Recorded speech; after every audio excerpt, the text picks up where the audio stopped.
19 minutes after 6 o'clock in Trinidad and Tobago. Well, a committee comprising Tobago-born attorneys Martin George and Chrislyn Moore and political scientist Hamid Ghani was appointed by Prime Minister Kamla Persad-Bissessar to hold public meetings throughout the Sister Isle in an effort to get feedback on the Green Paper on internal self-governance for Tobago. The Prime Minister disclosed this at the People's Partnership's second anniversary celebrations at Market Square in Scarborough on Saturday. She said that following the consideration of comments received, the government proposes to publish a white paper containing its policy for internal self-governance for Tobago and draft legislation to implement that policy. Well, we're now joined by one member of that committee this morning, attorney at law, member of the Police Service Commission, and I'm tempted to ask him all sorts of questions related to the PSC, but I know he'll graciously decline on those issues. Martin George, very good morning. Good to have you on the program. It's always good to be here, and good morning, Trinidad and Tobago. And I know you always make a special effort to get here. See, as you said, that you're not an early morning person. And I do appreciate that. Yeah. By the way, we're asking you via Twitter, do you believe the consultations to be held on Tobago's self-governance will achieve anything? Do you believe the consultations to be held on Tobago self-governance will achieve anything? That's laying part of the groundwork. And before we introduce Martin George to give some more comments on the entire situation and his view on the lay of the land as a Tobagonian himself, we need to be reminded of some of the context, because it was a big celebration in Tobago, and in the midst of all the political speeches and fun-filled entertainment, it was the announcement of initiatives and plans that caught people's attention. Because tonight we begin the campaign to make Ashwath Jack the next Chief Secretary of the THA. And with that sounding of the election bell out of the way, it was then time for the usual pecan. Tonight I want to remind you that the PNM has kept the people of Tobago in bondage as squatters. Because almost 90% of persons living on lands in Tobago do not have land titles to their lands. The government forms a new team which includes political scientist Dr. Hamid Ghani and Tobago-born attorneys Chrislyn Moore and Martin George to hold meetings on the issue of constitutional reform. And the 15-point plan labelled Putting Tobago First was announced, starting with tourism. Cabinet has approved the establishment of the Tobago Tourism Development Fund as a full state enterprise with an immediate initial capitalization of $100 million. And thereafter, an annual capital contribution of $50 million, 2013, 14 and 15, bringing it to a total of $250 million for tourism development here. Some of the other initiatives announced last night include the commencement of a home for homeless children, Tobago's own university campus, a walkover for the children of the Pentecostal Light and Life School, a fire station for Mariah Tobago, a Met office at Crown Point, a magistrate's court for Plymouth. Mrs. Persad-Bissessar also addressed how the THA has been handling the issue of constitutional reform for Tobago. In passing a bill in the THA contrary to the law of the land, and then want to bully the Prime Minister and bully the Cabinet to take it and pass it whole scale. I will not break the law of the Republic of Trinidad and Tobago. The night ended with a spirited performance by soca superstar Marshall Montano, who announced if Tobago was having a second carnival in October, he would return. Elizabeth Williams, TV6 News. 6:23 in Trinidad and Tobago. I don't want to see Marshall. I want to see Sugar Aloes once again. Or what do you call him? Sugar Alu? No? The ultimate sellout in many people's eyes. But again, that's part of the politics. We'll be joined shortly, by the way, on the line with the THA Chief Secretary over London to give his own response to whether or not he's been bullying the Prime Minister on this government in relation to what the THA has proposed for internal self-governance. But Martin George, are you just a member of another sweet soap committee that is just going to be appointed by yet another politician playing games with internal self-governance? Haven't we been hearing about this since the days of Winston Murray, some 35, almost 40 years now? I know, but if people look at my track record with things like Crime Stoppers and getting that initiative going in Trinidad and Tobago, and it's now stamped on the landscape of the country. Right? Even my work at the Law Reform Commission and even at the Police Service Commission, you will know I don't get into things unless I feel that I can make a difference and make some positive change.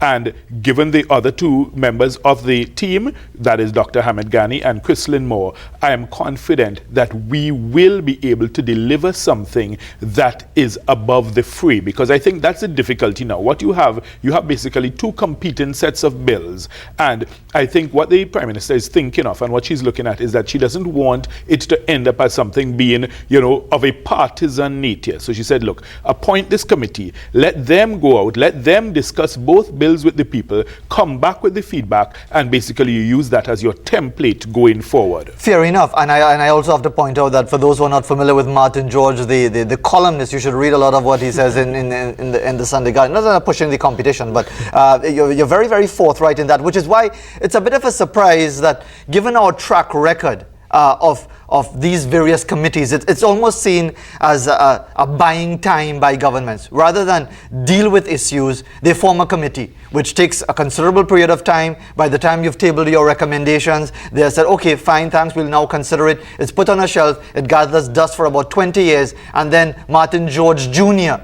is called upon to form a committee to do the same thing. Well, the thing is, from what I saw in the newspapers, I mean, it's yet to be confirmed because we haven't gotten our terms of reference yet. I spoke with Hamid yesterday, and we're to try to see how we can get those things finalized. But so doesn't that suggest? Sorry to interrupt you. If you don't even have, your name is all out there already. People telling you, boy, you're on the committee and so on. And up to this time, you don't know what your terms of reference are. You don't know what is the how it's going to actually roll out the work that is going to be done, which suggests that this is almost like the political party itself, a pickup side. They thought of something at the last minute and said, okay, let's throw this at Martin George, Chrislyn Moore, and Hamid Ghani. Well, no, the thing is, I was consulted before, and so I know for sure Hamid, and I assume Chrislyn also. So the point is, the three of us would have been informed of it before.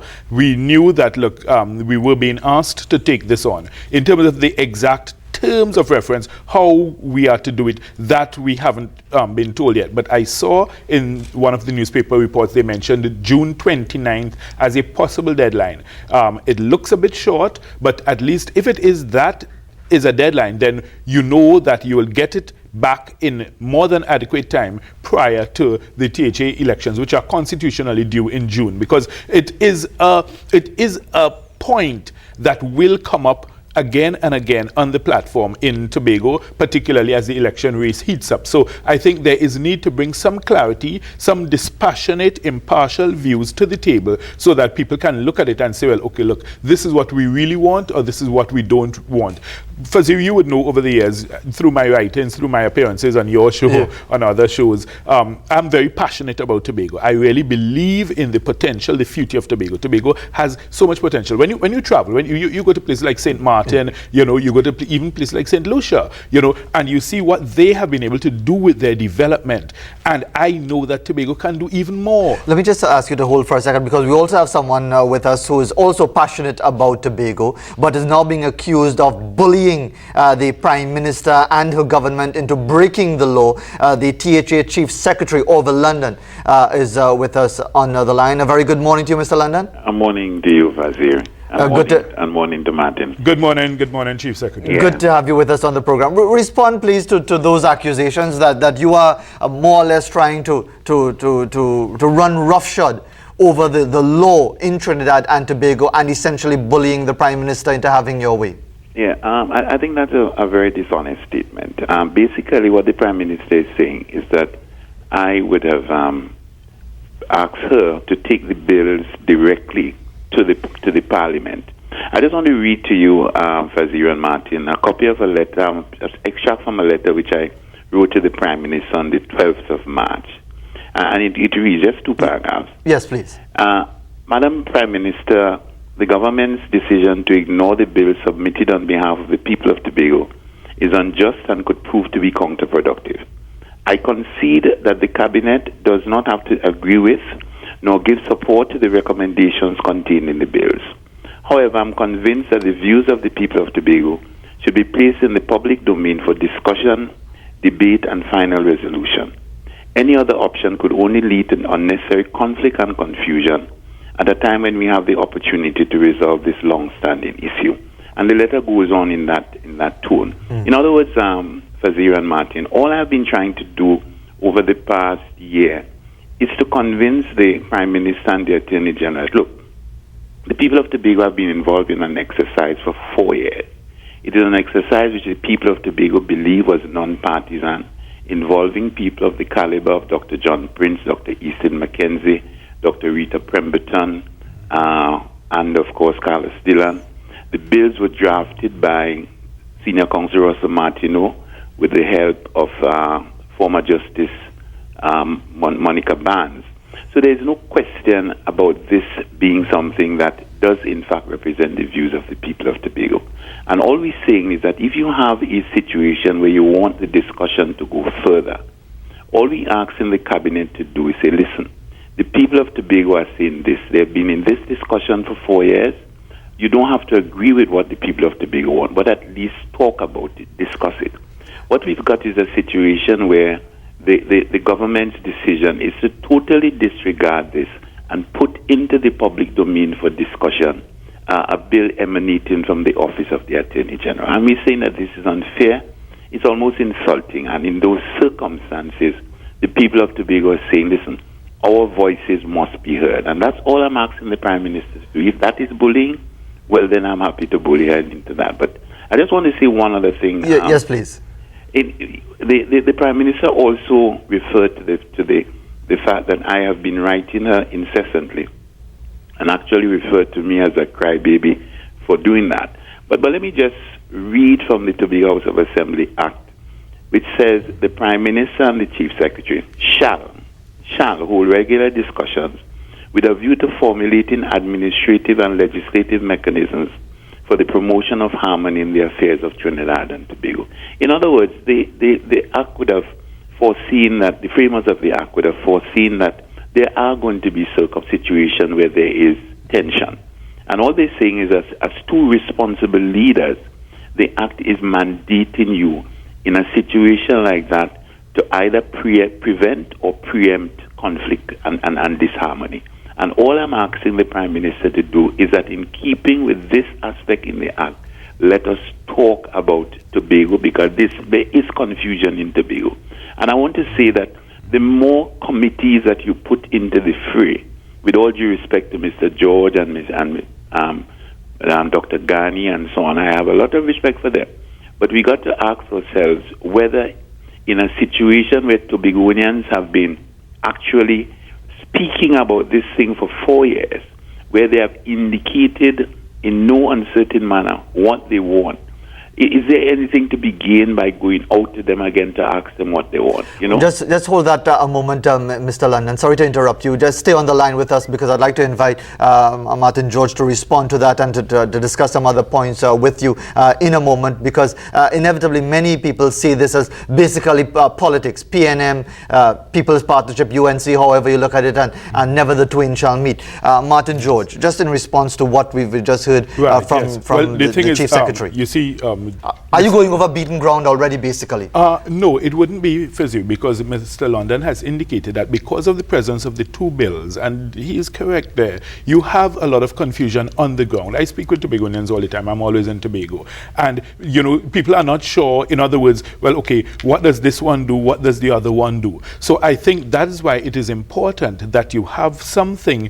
where you will say, look, let's sit down with the two of them, let's canvass your views. In other words, there may be good elements in one bill, there may be good elements in another. And my point is that let's try and get a win-win situation for Tobago. But hasn't all of that been done already? The point I'm trying to get at is that in all the time with all these not just with over the last 4 years, as the Chief Secretary is mentioning, but previously when all sorts of consultations would have taken place, isn't there that body of opinion and of view that would have dealt with a lot of these issues over and over again? The process has advanced for zero. You now have two papers, two documents. So in other words, all the thoughts and ideas have been condensed into these two documents. Okay. So I think we've moved a lot further ahead than just the discussion and consultation. So in other words, now that we have the two documents, I think the general idea is, okay, from the two, you sift out and you separate, okay, what this one can provide, what the other one can provide. You marry the two and you come up with one overall document which seems to meet the needs of most, if not all. You will never be able to satisfy everybody, and we must understand and recognize that.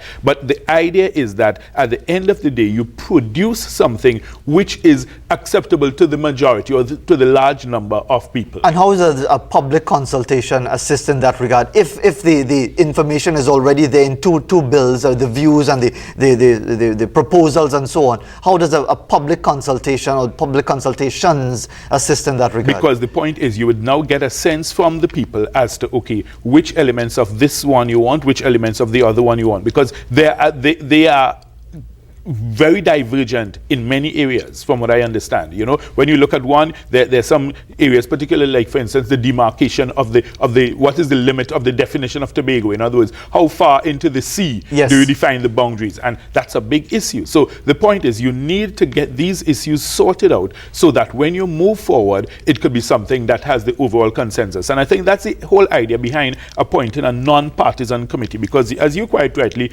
pointed out, it's an issue of, you know, people thinking that, well, look, one is a PNM bill, one is a TOP or PP government bill. And you don't want that at the end of the day. At the end of the day, we have a parliament that is comprised of both sides of the house. So therefore, you want something that represents a unified as far as possible.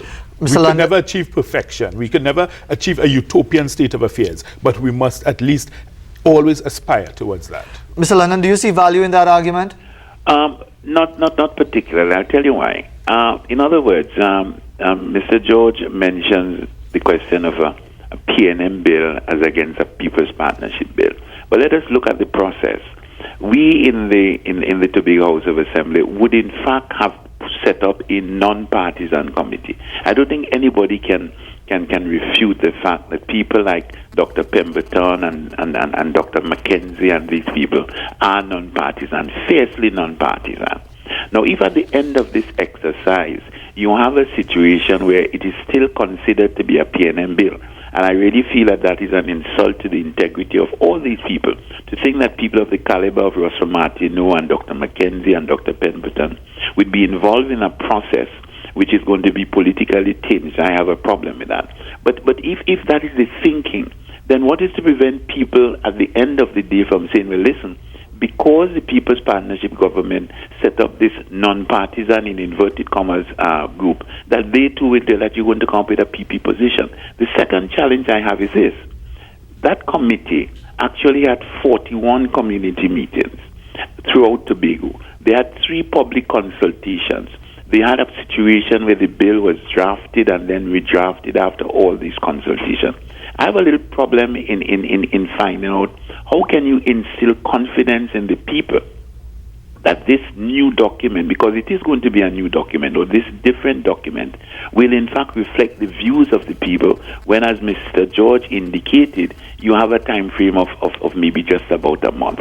It just doesn't seem, it just doesn't make sense to me. And that is why we're saying, let us accept the fact that the people of Tobago have spoken, that there's a document which truly represents. You can go through the process and evaluate the process and see whether that process was democratic, whether the process was one that you're very comfortable was not politically tinged. And I'm saying that if that is the case, why then don't you accept that people of the caliber of the people on that committee will produce a document in 4 years?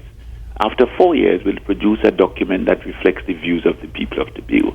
And I want to reiterate, you don't have to agree with the views, but at least let's talk about them. Right. Now, the point is, with the point Mr. London is making about the caliber of the persons who set up the initial committee, we are fully in favor of that. We have no difficulty with that. In other words, remember what I said? I said we are advancing the position. Okay. In other words, you have 2 papers now distilled. So in other words, we're taking all the good work that has been done, and all credit must be given to the persons who set up both committees and the both processes. So we are not interested in, a question of them versus us or, black or white. We're not interested in that. In other words, basically what you have on the table, you have two sets of documents, two papers. So let's see, of those two, what we can pull for what is the best for Tobago. So in other words, you take some elements from one, you take some elements from the other. So in other words, the very work that is great that the committees have done, we are applauding that work. It's not a question of challenging it. Fair enough, but doesn't that come across as very presumptuous on your part? If, according to what the Chief Secretary has just said, after 4 years of consultation, dialogue with eminent persons, that the three of you would now choose to determine on your own which of their report is good or not good, and which of the others' report is good or not good. Isn't that very presumptuous on your part? It's not, from what I understand, it's not us determining on our own. That's why the whole idea is that we now take the papers and you go out there on consultations. Because you see, there is so much confusion out there, and Mr. London acknowledges that. He accepts that, and it is a fact. There's a lot of confusion out there. And while he is quite correct in saying that, look, the persons appointed on the initial committee, you cannot say that they are PNM persons or UNC persons or TOP persons, if you understand me. They are persons of very, high respect and, great caliber. Across the board. That's right. But the point is, if there is the perception there that it has now become like a PNM bill as opposed to a TOP bill, then I think that's where there's the need for some intervention of this nature. Sure. Let's take a break very quickly. We still have the THA Chief Secretary with us on the line, but when we come back after the break, I'll highlight some of the Twitter comments and really get down to the crux of it. Is this essentially about playing politics ahead of a THA election coming up early next year? And that's what we want to get at. Is this really about playing politics? And you, Martin George, possibly being caught in the middle. And might I get some coffee in the meantime? That's a good point as well. I have a nice, lovely cup, which is a small Juve Posy in that sense. But we'll see if we can sort you out with some coffee. Unfortunately, we can't pass it over to Mr. London as well, but I'm sure he's suitably refreshed in the Sister Isle. We'll be back right after this break.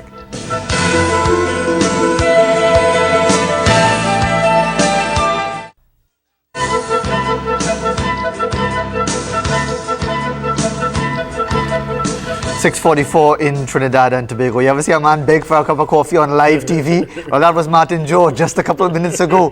And he's a member of the three-member committee that has been appointed by the Prime Minister Kamala Persad-Bissessar to, as he said, distill the two views in relation to internal self-governance for the Sister Isle. And I'm happy to report to Mr. George that your cup of coffee has finally arrived. And while you sip on that, let me ask... That'll keep you awake for the next month, which you will need for these consultations. Let me invite THA Chief Secretary Orville London to let's, as we talk about distilling, let's cut right to the chase, Mr. London. Isn't this essentially, on both sides, about playing politics ahead of a THA elections early next year, that it is going to come down to the PNM way and the TOP way? Well, obviously, I mean, in politics, anything that you do, especially at this point in time, the political repercussions are going to be important. But I just want us to bear in mind that from the perspective of the Tobago House of Assembly, which is now controlled by the PNM, this process is a process that we would have started in 2007. And we have remained committed to the process. We accept the fact that obviously the way things pan out will have political repercussions. But I don't think anybody can accuse us of changing our position in midstream because of any political expediency.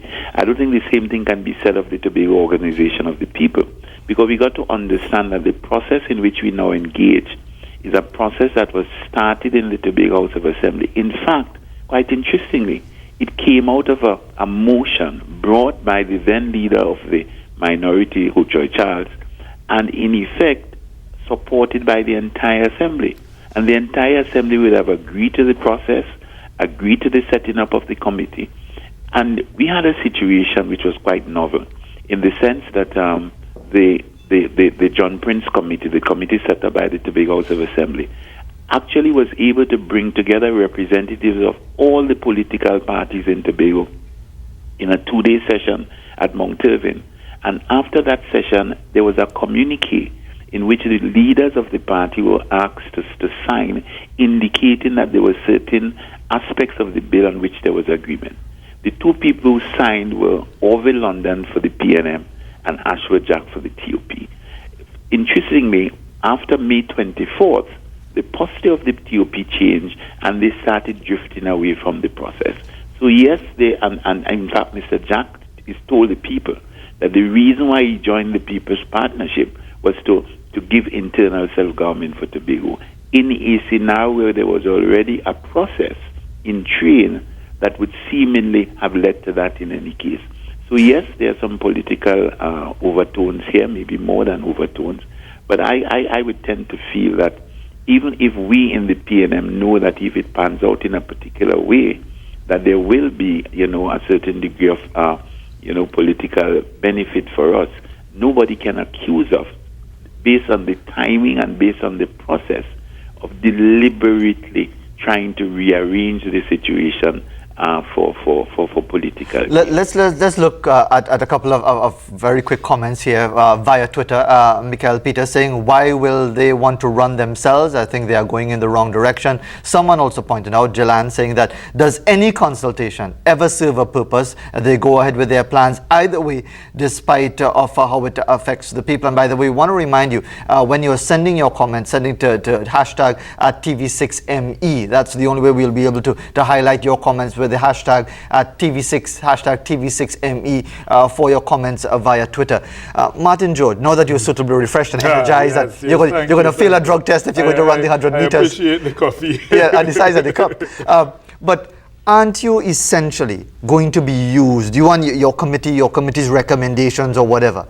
This is essentially a political game, isn't it? That whatever you recommend, it's going to be used both for and against leading up to the THA election. So essentially, you're wasting your time. Well, the thing is, Fazir, I don't get into things where you don't, but I mean, to waste my time. That's the first thing, yeah. right? And as I said, given the persons who also comprise this committee, I am convinced that we shall be able to come up with something which at the end of the day reflects the best of both worlds, Faziri. I want again to emphasize the idea is that nobody's reinventing the wheel. In other words, you have two brands. You have a Mercedes-Benz, you have a BMW. Two good brands, but there are some points in the Mercedes that might be better than the BMW. There may be some points in the BMW that might be better. So in other words, what we're trying to do, you're basically trying to put them together to come up with a supercar like the Bugatti Veyron. No problem. But if I could use your analogy and say, well, as we've heard from over London, let's say they're in the Benz, that they've been driving around Tobago for 4 years, picking up passengers, dropping off passengers, getting the views of passengers. And on the other hand, you have the BMW, if it's the TOP for that matter, who have essentially been not driving around to that extent.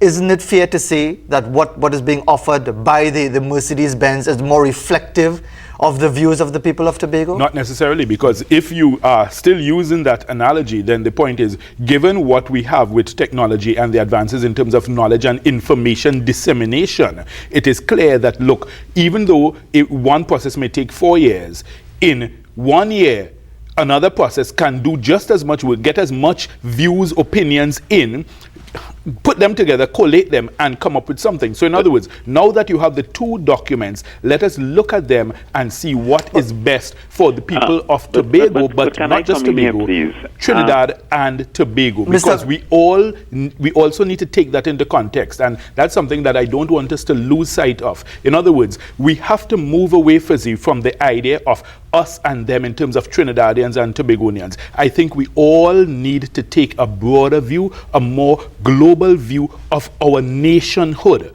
So while you must, of course, recognize the special needs of Tobagonians and what their particular interests and hopes and aspirations are, we must always put it within the context of a unified Trinidad and Before Tobago. Mr. Lennon, before you come in, I know you want to come in right now, and we've got a few minutes left, so I'll give you the opportunity certainly to hear your views, but let me just very quickly, Mr. George, isn't it fast and out of place for Trinis to presume that they know what is best for Tobagonians? No, it's not a question of Trinis assuming that they know what is best Well, for central Tobagonians, government, which is predominantly because- Trinidad, No, but- determining what is best for Tobago, And I isn't think- that very presumptuous? I think that's why there was careful choice in terms of the selection of the panel.